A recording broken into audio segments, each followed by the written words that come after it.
किसी ने बारे गलती नहीं करी मैं ਇਹੋ ਕਹਾਂਗੀ ਕਿ ਅੱਲਾਹ ਵਾਸਤੇ ਮੈਨੂੰ ਮਾਫ ਕਰ। ਮਾਸ਼ਾਅੱਲਾ ਬਣ ਗਈ ਸੀ ਥੋੜਾ ਜਿਹਾ ਸੀ। ये देखिए जी कावा पकड़ा रखे सी और पक गया क्योंकि दूध रात ਨੂੰ लिया गरम करके रख। अस्सलाम वालेकुम प्यारे बहन भाइयों, क्या हाल चाल है? मैं ठीक ठाक उम्मीद करती हूँ कि आप सब भी ठीक ठाक हो गए। जहाँ भी रहे खुश रहे, आबाद रहे, हंसते रहे, मुस्कुराते रहिए। हमारी आज की सुबह आज के व्लॉग का करते हैं आगाज़। देखो बहन भाई हमारे साथ साथ जो भी घर का काम होगा रूटीन होगा सब बहन भाई शेयर करेंगे। अल्लाह ताला सब नूं अपने हिज़्ज़े मांझ रखे, आमीन। सब ते अल्लाह ताला रहमत बनाई रखे। और जो भी बहन भाई मेरे चैनल नवे ने लाइक कर लें, सब्सक्राइब कर लें और शेयर कर लें।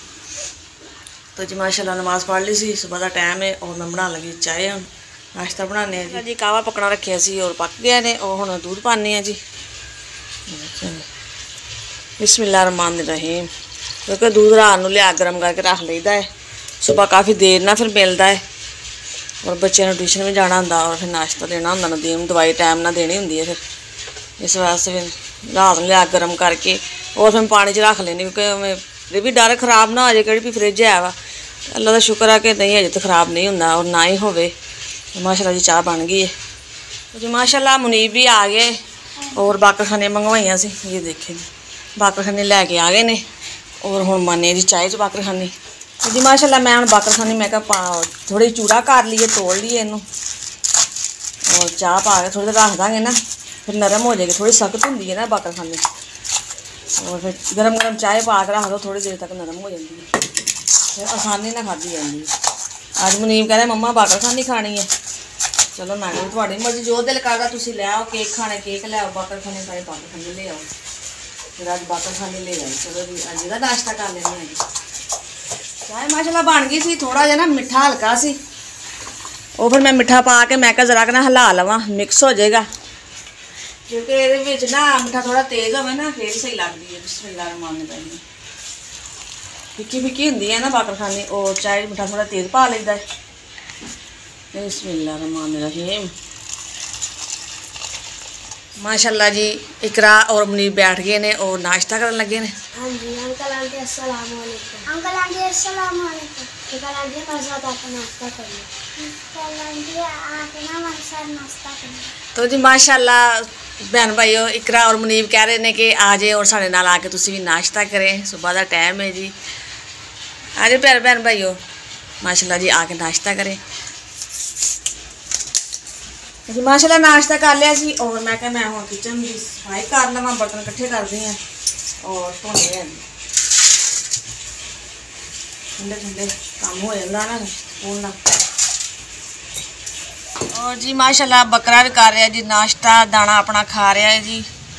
वो पट्ठे लैन जावांगे थोड़ी देर नूं, थोड़ी देर तक आएंगे। थोड़ा जिहा दूर भी है, मैं कहा इन्होंने भुख लगी होनी है और थोड़ा जिहा बना के पा दिता है। मैं कहा चलो गुजारा तो करे, फिर जाके और पट्ठे लिया के देने हैं जी इन्होंने। माशाल्लाह जी इकरा भी तैयार हो चुकी है, ट्यूशन जाना है। और माशाल्लाह मैं भी काम कर लिया, इकरा झाड़ू ला रही सेहन दी और मैं बर्तन धो ले फिर, और मिल जुल के माशाल्लाह जी असीं काम कर लिया है। मम्मा जी बैग भी फट गया यहाँ से, जिप भी टूट गई है। जिप भी टुट गई है और तनी भी टुट गई है, बिल्कुल ही बेचारा ना फट गया है जी। और हम फिर किवें जाना है जी, हाथ च फड़ के एवें लै जाओ, हजे गुजारा करो, फिर कुछ करते हैं बैक का भी।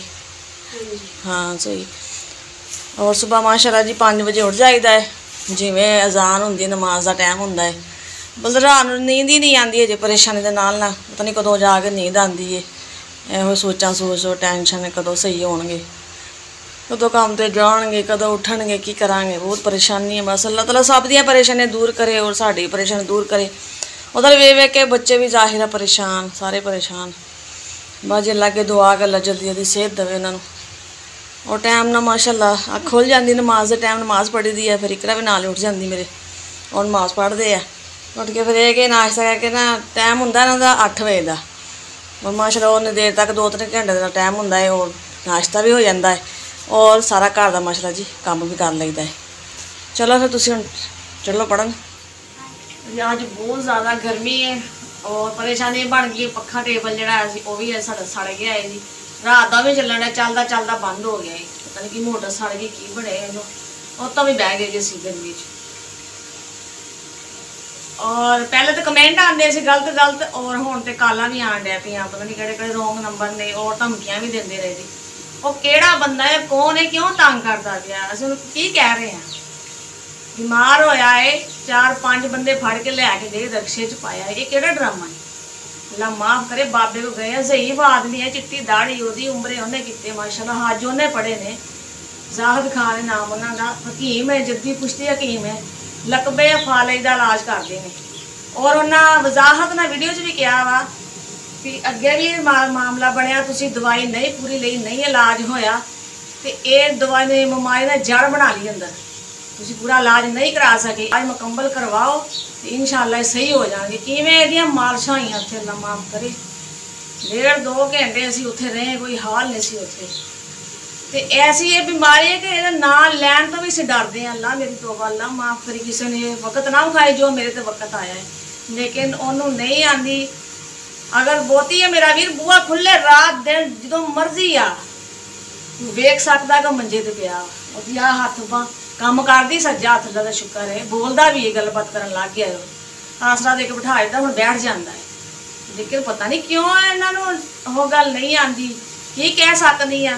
मेरा आंदरा जड़ियाँ ना सीसा नहीं देंदियां इहो जिहे बंदियां, लेकिन मूँह मैं उन्हें बददुआ नहीं देवांगी, दुआ ही देवांगी। भैन जो भरा अल्लाह तैनूं सेहत देवे, अल्लाह तैनूं हिम्मत देवे इहो जिही गल्लां करन दा। लगदा ओहदे कोई खानदान च कोई बीमार नहीं होया, नहीं उन्हें कभी दुख नहीं वेखे। जिस मोड़ ते जिस हालात मैं खड़ी हाँ ना, मेरा रब जानदा जां मैं जानदी। मेरी जगह ते आके बह के दिहाड़ी लगा के देखे, मरीज नूं संभाल के देखे मैं किवें संभालदी हां, किवें मैं घर छड्ड के बच्चिआं नूं इन्हां दे कोल मैं जिहड़ी चीज़ लैण जानी आ, इत्थों तक छोटा जिहा जानवर इहदा दाना दा पट्ठे तक मैं लैण जाना, घर दुध इन्हां वास्ते जो दवाई जो इन्हां वास्ते कोई फ्रूट कोई चीज़। पिछे ये ध्यान है कोई मेहमान ना आया हो, बच्चे ने, बच्चों को की पता भी किसी को आएगा नूं पानी देना कि नहीं देना। वो तू एक बारी आके मेरे घर वेख तो सही, मेरे नाल खलो के, ये किहदे नाल की बनन की दिया है। अल्लाह ताला ये वक्त किसी दे नाल आवे, अल्लाह ताला सब ते अपनी रहमत करे। मेरा भी जिगरा ते हौसला वा, जो कुछ कोई मर्जी मैनूं कह जावे मैं सब दियां सुन के अपने दिल च रखदी। मैं कदी किसी नूं माड़ा बोल नहीं बोलिया, कदी किसी के खिलाफ नहीं गल की। मेरे अल्लाह ने मैनूं बड़ा ही सबर दिता वा, ते इहदा अजर भी अल्लाह ताला ही देंदा वा। हाँ अगर ये बीमार हो गए ने, इहदे विच भी कोई अल्लाह सोहणे दी बेहतरी है, असीं ओहदी रज़ा च बहुत ही राज़ी हाँ। गल्लां करन वाले करदे ने और करी जाण। अगर तेनू नहीं मेरा वीर अच्छी लगती वीडियो भैन या भरावा, तू ना देख, तू क्यों चस्के लेना मेरे घर के बारे च। वैसे तो चस्के लेना भी चस्के लवां कमेंट करा तो हुण तो डायरैक्ट तू काला ते आ गया, ते दोबारा तेरा भला आवे ते काल ना करी, सबर देवे ते असीं सबर ही करके बैठे हैं। असीं किसी को कुछ कहना नहीं, रब जानदा या असीं जानदे जो साडे घर हालात ते सोहना जानदा है। नदीम कह रहा कि मैनूं उठा के अपने भैन भरावां नाल गलबात करना माशाअल्लाह आसरा हुंदा, उन्हां नूं दूसरे अपना ही मैं कर लूँ।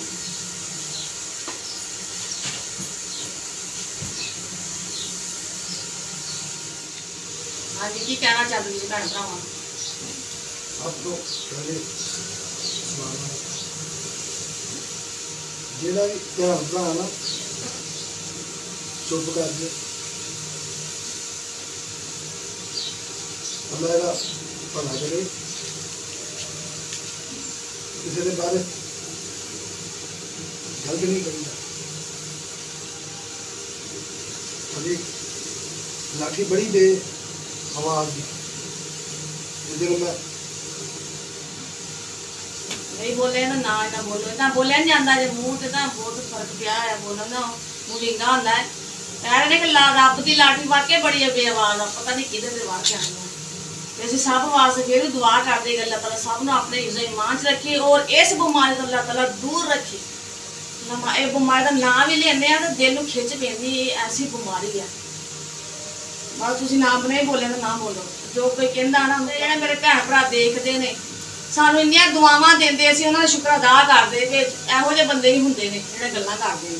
तुसीं दिल ते ना लाओ, यकीन करो भैन भरा, इन्ने दिल ते सगों लांदे ना कि परेशान एक तो बीमार, एक तो चलो कमेंट जेहड़े आंदे असीं बर्दाश्त करके, काल आई मैं सुनी आह मैं लागे ही होना सी, मैं किहड़ा मोबाइल लैके बाहर जाना सी, इत्थे गलबात सुननी सी, लागे बेटी काल आई हुण सुनिया वो परेशान हो गए, कहते मैं आप गल करांगा, लेकिन उस कोई इन्नी नहीं गल तुसीं देख सकते।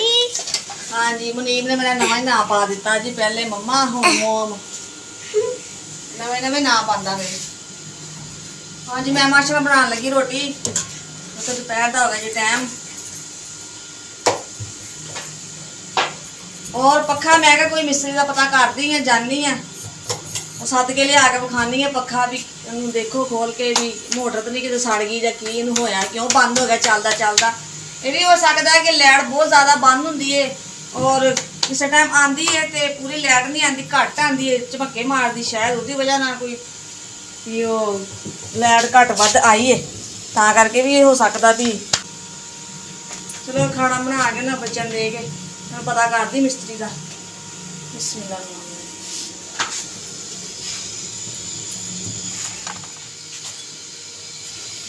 और मैं यो ही कहांगी कि जेड़े गलत गल्लां करदे आ काल करके तंग करदे आ तुहाडी मेहरबानी सानू ना परेशान करो। मेरे घर च अगे बहुत बड़ी परेशानी है बहुत बड़ी बीमारी है कि मेरे घर आई हुई। मैं यो कहांगी कि अल्लाह वास्ते मैनू माफ़ कर दो मैनू बहुत परेशान ना करो। पहले डॉक्टर ने कहा कि इनू तुसीं टेंशन नहीं देनी जैसे फालज वाले मरीज नू टेंशन तो बहुत दूर रखना इनू खुशहाल रखो इनू हसाओ कोई भी गलबात करो ये लागे बवो ये लागे कोई मेहमान आवे बवे खलोवे अपना गलबात करे परेशानी नहीं देनी। लेकिन यह है कि बहुत परेशानी दे रहे हैं मैनू। मैं यो कहांगी कि मैनू ना इन्नी परेशानी दवो।